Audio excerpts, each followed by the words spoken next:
আমার প্রিয় ভাইয়েরা, আমাদের জীবনে অনেক গুনাহ আছে। শয়তান আমাদেরকে ধোঁকা দেয়, আমরা শয়তানের ধোঁকার মধ্যে পড়ে গুনাহ করি। কথা বলুন ঠিক কিনা? অনেকে আজান শুনে নামাজ পড়ে না, অনেকে রমজান মাসে রোজা রাখে না, অনেকে সামর্থ্যবান হওয়ার পরেও হজ করে না, যাকাত দেয় না।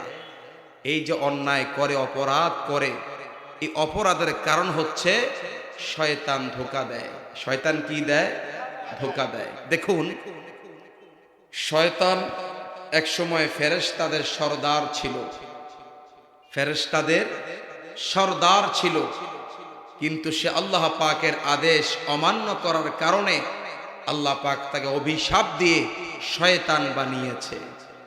শয়তান বলেছিল, আল্লাহ, আপনি যেহেতু আমাকে শয়তান বানিয়েছেন, আমি আপনার বান্দাদেরকে প্রতিনিয়ত ধোঁকা দিব।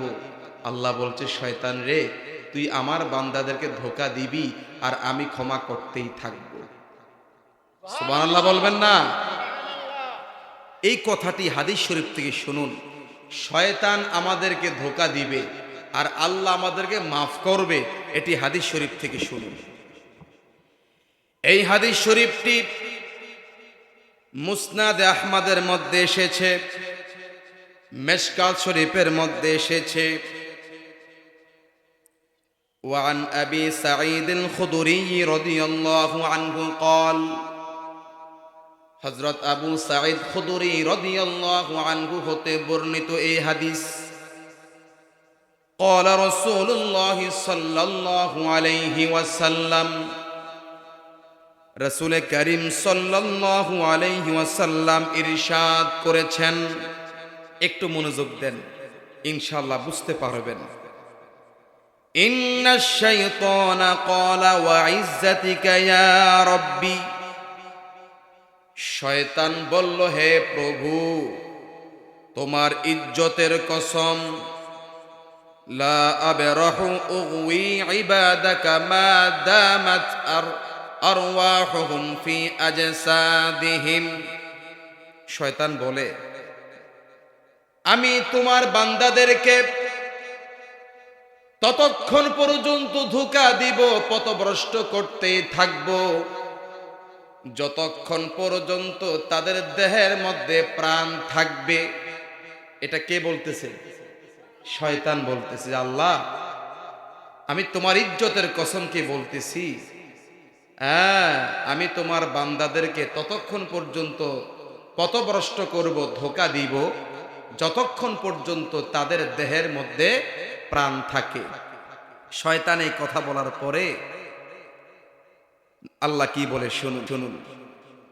ফাকাল আর রব্বু, অতঃপর মহান প্রভু আল্লাহ তাআলা বলেন, আজ্জা ওয়া জাল্লা ওয়া ইজ্জাতি ওয়া জালালি ওয়া ইরতিফাই মাকানি লা আযালু আগফিরু লাহুম মাস্তাগফারুনি। আল্লাহ তাআলা বলেন, আমার সম্মান, আমার মহত্ব এবং আমার উচ্চ মর্যাদার কসম, আমার বান্দারা যতক্ষণ পর্যন্ত আমার কাছে ক্ষমা চাইবে, ততক্ষণ পর্যন্ত আমি আল্লাহ পাক তাদেরকে ক্ষমা করতেই থাকব। ডান হাত তুলে বলুন তো আল্লাহু আকবার। এই লক্ষ্মীপুরের ভাইয়েরা, রামগঞ্জের ভাইয়েরা, ভাটোরার ভাইয়েরা, এই হাদিস থেকে এটাই বোঝা হলো যে শয়তান বলছে, আল্লাহ, আমি তোমার বান্দাদেরকে ধোঁকা দিব, প্রতারণা করব, পথভ্রষ্ট করব, তারা যাতে ভালো কাজ না করে, আমি তাদেরকে ধোঁকা দিতেই থাকব, পথভ্রষ্ট করতেই থাকব, যতক্ষণ পর্যন্ত তাদের দেহের মধ্যে প্রাণ থাকে। কিন্তু আল্লাহ বলছে, শয়তান রে, আমার বান্দারা অন্যায় করবে, অপরাধ করবে, আমার বান্দারা তোমার ধোঁকার মধ্যে পড়ে আজান শুনে নামাজ পড়বে না, আমার বান্দারা তোমার ধোঁকার মধ্যে পড়ে রমজান মাসে রোজা রাখবে না, মিথ্যা কথা বলবে, পরের সমালোচনা করবে।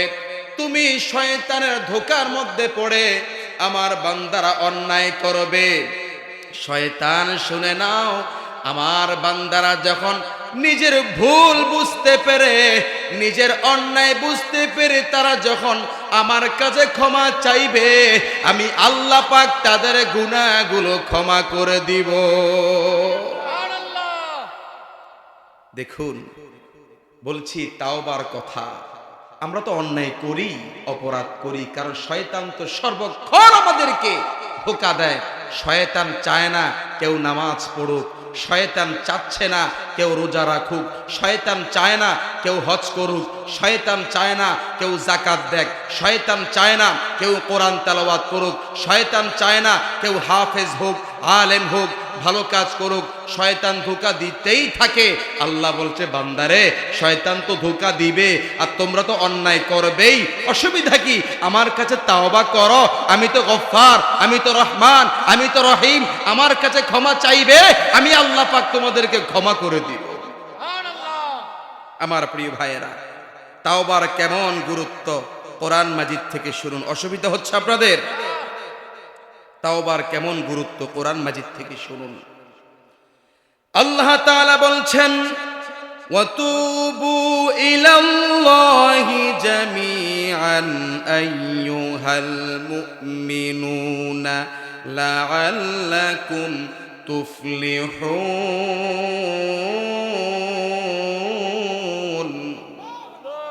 আল্লাহু আকবার বলা যাবে না? যে কোরআন পড়ে তার যেমন সওয়াব, যে কোরআন মাজিদের তেলাওয়াত শুনে তারও একই রকম সওয়াব। আমি আবারও আয়াতটা তেলাওয়াত করব, ঈমানের আওয়াজ উঁচু করে ঈমানকে শক্তিশালী করবার জন্য। আল্লাহু আকবার জোরে বলা যাবে তো ইনশাআল্লাহ?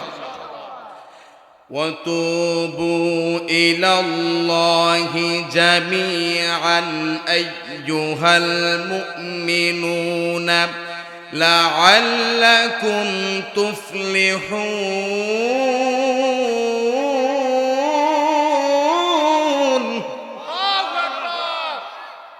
আল্লাহ তাআলা বলেন, হে মুমিনগণ, তোমরা আল্লাহর নিকট তাওবা করো। কার নিকট তাওবা করো? আল্লাহর নিকট তাওবা করো, নিশ্চয় তোমরা তাতে সফল কাম হবে। অর্থাৎ যারা অন্যায় করার পরে, অপরাধ করার পরে আল্লাহর কাছে তাওবা করে তারা সফল কাম হয়। পড়েন সুবহানাল্লাহ।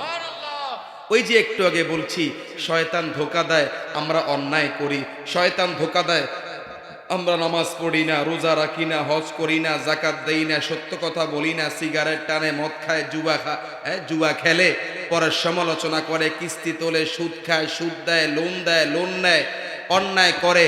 আল্লাহ বলছে, বান্দারে আমার কাছে তাওবা করো, আমি আল্লাহ তোমাদেরকে ক্ষমা করে দিব। এই কথা এই আয়াতে বলা হচ্ছে, ও মুমিনেরা তোমরা আল্লাহর কাছে তাওবা করো, হ্যাঁ, এতে তোমরা সফল কাম হবে। অর্থাৎ তোমরা অন্যায় করেছো, এবার তোমরা আল্লাহর কাছে তাওবা করো, আল্লাহ পাক তোমাদেরকে ক্ষমা করে দিবে। আমার প্রিয় ভাইয়েরা, খুব মনোযোগ দিতে হবে। আমার আল্লাহ কেমন ক্ষমাশীল, কেমন দয়ালু শুনুন, একটু ভালো করে বুঝুন।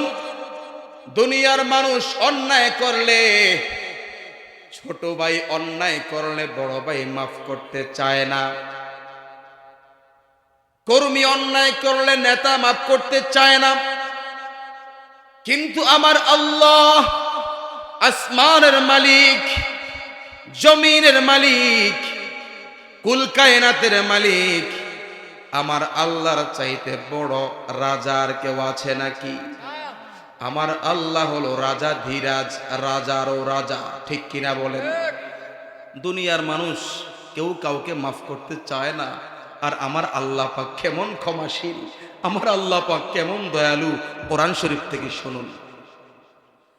আল্লাহ তাআলা বলছেন, قل يا عبادي الذين أسرفوا على أنفسهم লা তাকনাতু মির রাহমাতিল্লাহ ইন্নাল্লাহা ইয়াগফিরুয যুনুবা জামিআ ইন্নাহু হুয়াল গফুরুর রহিম। দেখুন আমার আল্লাহ পাক কেমন দয়ালু। আল্লাহ আল্লাহ আল্লাহ। রামগঞ্জের ভাইয়েরা, লক্ষ্মীপুরের ভাইয়েরা, খুব খেয়াল করে শুনুন। আল্লাহ তাআলা বলছে, কুল নবী আপনি বলে দিন, ইয়া ইবাদি, হে আমার বান্দারা, আল্লাযীনা আসরাফু আলা আনফুসিহিম, তোমরা যারা গুনাহ করতে করতে, অন্যায় করতে করতে নিজের নফসের সাথে জুলুম করে ফেলেছ, বেশি গুনাহ করে ফেলেছ, লা তাকনাতু মির রাহমাতিল্লাহ, তোমরা আল্লাহর রহমত হইতে নৈরাশ হইও না। কেন আমরা আল্লাহর রহমত হইতে নৈরাশ হব না? ও মুরব্বী বাবারা, খুব খেয়াল করে শুনুন। চুল পেকে গেছে, দাড়ি পেকে গেছে, এই জীবনে কত অন্যায় করেছেন, কত অপরাধ করেছেন। অনেক সময় কি হয় জানেন? অনেকে বেশি গুনাহ করে ফেললে চিন্তা করে, আল্লাহ জানি আমাকে মাফ করে কিনা, আমি তো বেশি গুনাহ করে ফেলেছি। আল্লাহ বলছে, তোমরা যারা বেশি গুনাহ করে ফেলেছ, গুনাহ করতে করতে নিজের নফসের সাথে জুলুম করে ফেলেছ, লা তাকনাতু মির রাহমাতিল্লাহ, তোমরা আল্লাহর রহমত হইতে নৈরাশ হইও না। আমরা কেন আল্লাহর রহমত হইতে নৈরাশ হব না? আল্লাহ বলেন, ইন্নাল্লাহা ইয়াগফিরুয যুনুবা জামিআ, নিশ্চয় আমি আল্লাহ পাক তোমাদের গুনাহগুলো ক্ষমা করে দিব। আমার প্রিয় ভাইয়েরা, শুধু এখানে শেষ নয়, আল্লাহ তাআলা এরপরে বলেন, ইন্নাহু হুয়াল গফুরুর রহিম, নিশ্চয় আমি আল্লাহ পাক ক্ষমাশীল এবং মহা দয়ালু। আল্লাহু আকবার। আল্লাহ বলে, বান্দারে বেশি গুনাহ করে ফেলেছ, বেশি গুনাহ করে ফেলেছ, রমজান মাসে রোজা রাখো নাই, হজ করো নাই, যাকাত দাও নাই, আযান শুনে নামাজ পড়ো নাই।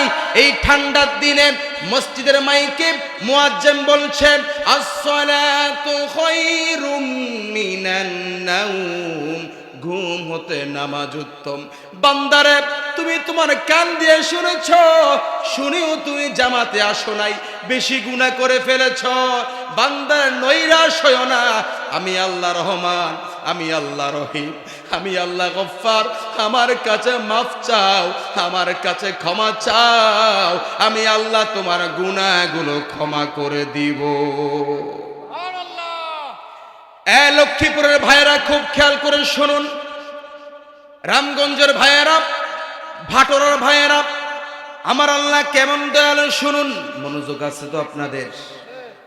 মুসা আলাইহিস সালামের জামানায় হঠাৎ করে বৃষ্টি হয় না। বৃষ্টি না হওয়ার কারণে মানুষের জমির মধ্যে ফসল হয় না। ফসল না হওয়ার কারণে মানুষ খানায় কষ্ট পাচ্ছে, খাবার হচ্ছে না, ফসল হচ্ছে না। মুসা আলাইহিস সালামের উম্মতেরা মুসা নবীর কাছে গিয়ে বললেন, হে মুসা পয়গম্বর, আজকে অনেক দিন যাবত বৃষ্টি হচ্ছে না, বৃষ্টি না হওয়ার কারণে জমিনে ফসল হচ্ছে না, আমরা কিছুই খেতে পারছি না, খুব ক্ষুধার্ত। আল্লাহ কেন বৃষ্টি দান করে না? আপনি মুসা নবী আল্লাহর কাছে দোয়া করেন, আল্লাহ পাক যাতে বৃষ্টি দান করে। কারণ উম্মতেরা বিশ্বাস করতো, নবীরা আল্লাহর কাছে যেই দোয়া করে, আমার আল্লাহ পাক নবীদের দোয়াগুলো কবুল করে নেয়। আল্লাহর নবী যারা, তারা আল্লাহর কাছে যেই দোয়াই করে, আল্লাহ পাক তাদের দোয়াগুলো কবুল করে নেয়। আমার আল্লাহ কেমন দয়ালু, মনোযোগ দিয়ে শুনেন। মুসা আলাইহিস সালাম বললেন, হে আমার উম্মতেরা, অনেক দিন যাবত বৃষ্টি হচ্ছে না, ফসল হচ্ছে না, আল্লাহর কাছে দোয়া করা দরকার। শুনো, অমুক দিন অমুক জায়গার মধ্যে তোমরা সবাই আসবে, আমরা সবাই মিলে আল্লাহর কাছে দোয়া করব, আল্লাহ পাক যাতে বৃষ্টি দান করে। মূসা আলাইহিস সালাম যেই তারিখ দিলেন, যেই সময় আসতে বললেন, যেই জায়গার মধ্যে আসতে বললেন, মূসা আলাইহিস সালামের উম্মতেরা ওই তারিখ মোতাবেক ওই সময়ে ওই জায়গার মধ্যে হাজির হলেন। এবার মূসা আলাইহিস সালাম উম্মতদেরকে নিয়ে আল্লাহর কাছে দোয়া করে, রব্বুল আলামিন আজকে অনেক দিন যাবৎ বৃষ্টি হচ্ছে না, বৃষ্টি না হওয়ার কারণে ফসল হচ্ছে না, আপনি একটু দয়া করেন, আপনি দয়া করে বৃষ্টি দান করেন। সুবহানাল্লাহ।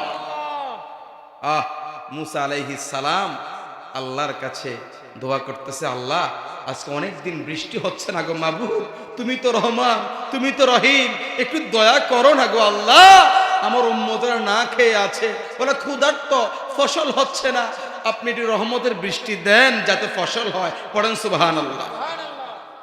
আল্লাহ তাআলা মূসা আলাইহিস সালামকে জানিয়ে দিল, হে মূসা, তুমি যেই জায়গার মধ্যে বসে দোয়া করছো, এই জায়গার মধ্যে একজন বড় গুনাহগার আছে। কি আছে? বড় একজন গুনাহগার ব্যক্তি আছে। সে এত বড় গুনাহগার, সে এত বড় নাফরমান, সে এই জায়গার মধ্যে যতক্ষণ পর্যন্ত থাকবে ততক্ষণ পর্যন্ত আমি আল্লাহ দোয়া কবুল করব না।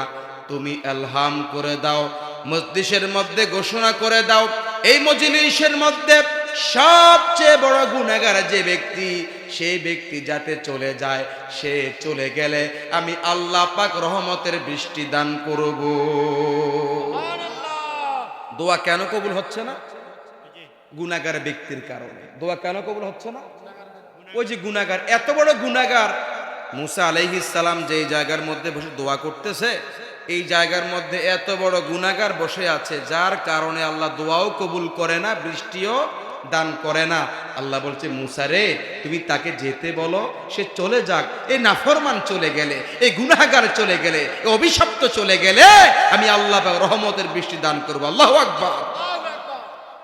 মূসা আলাইহিস সালাম মজলিসের মধ্যে ঘোষণা করে দিল, এই মজলিসের মধ্যে সবচেয়ে বড় গুনাহগার যে ব্যক্তি, তুমি চলে যাও, তোমার কারণে আল্লাহ পাক বৃষ্টি দান করে না, তুমি চলে গেলে আল্লাহ পাক বৃষ্টি দান করবে। লক্ষ্মীপুরের ভাইয়েরা, রামগঞ্জের ভাইয়েরা, ভাটোরের ভাইয়েরা, খুব খেয়াল করে শুনুন, আমার আল্লাহ কেমন দয়ালু, কেমন দয়ালু। মূসা আলাইহিস সালাম যখন বললেন গুনাহগারকে চলে যাওয়ার জন্য, বাবারে আমার গুনার খবর আমি জানি, সভাপতি সাহেবের গুনার খবর সভাপতি সাহেব জানে, যুবক ভাইদের গুনার খবর যুবক ভাইয়েরা জানে, আপনাদের গুনার খবর আপনারা জানেন, আমার খবর আপনারা জানেন না, আপনাদের খবর আমি জানি না। মূসা আলাইহিস সালাম যখন বললেন, হে গুনাহগার, হে নাফরমান, তুমি এই জায়গা থেকে চলে যাও, তুমি চলে গেলে আল্লাহ পাক বৃষ্টি দান করবে। ওই গুনাহগার ব্যক্তি বুঝতে পারলেন, আমার কারণে আল্লাহ পাক বৃষ্টি দান করে না, কেমনে উঠি, কেমনে যাই, আমি যদি এখান থেকে এখন উঠি, সবাই তো জানবে আমি সবচেয়ে বড় গুনাহগার। এই ব্যক্তি চোখের পানি ছেড়ে আল্লাহর কাছে দোয়া করতে শুরু করলেন। আল্লাহ কেমন দয়ালু বাবারা, একটু বুঝেন।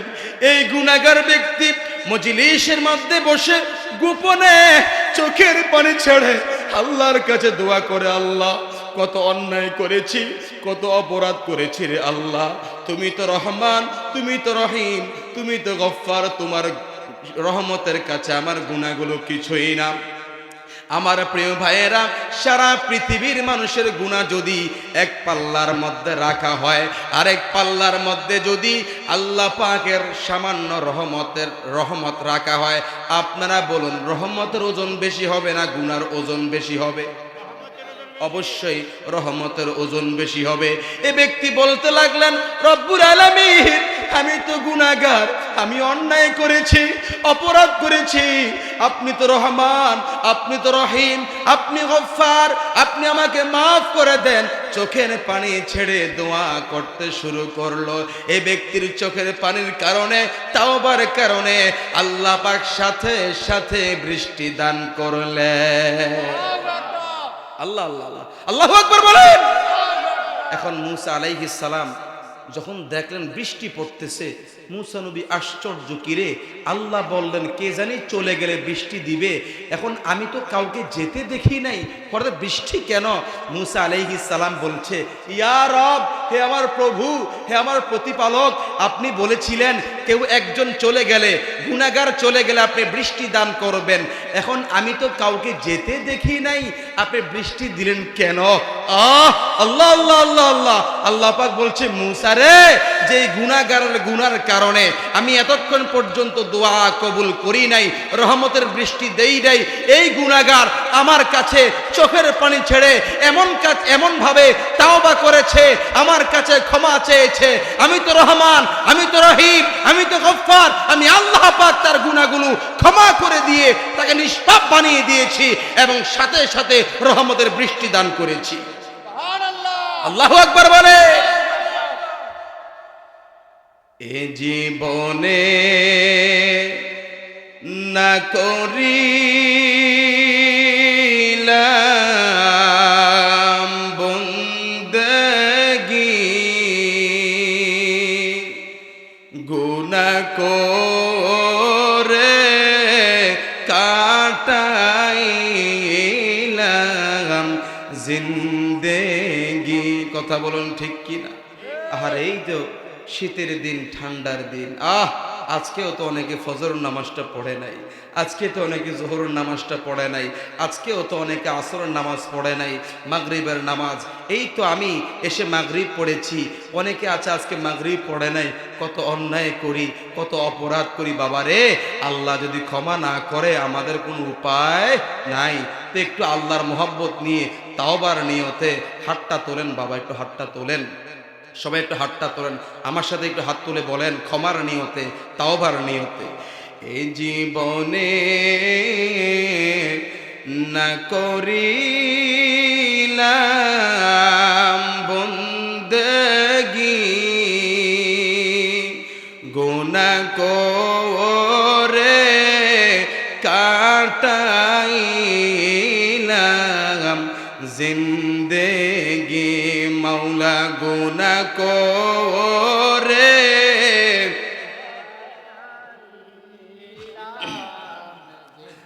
গুনার বোঝা মাথায় নিয়ে কান্তেছি,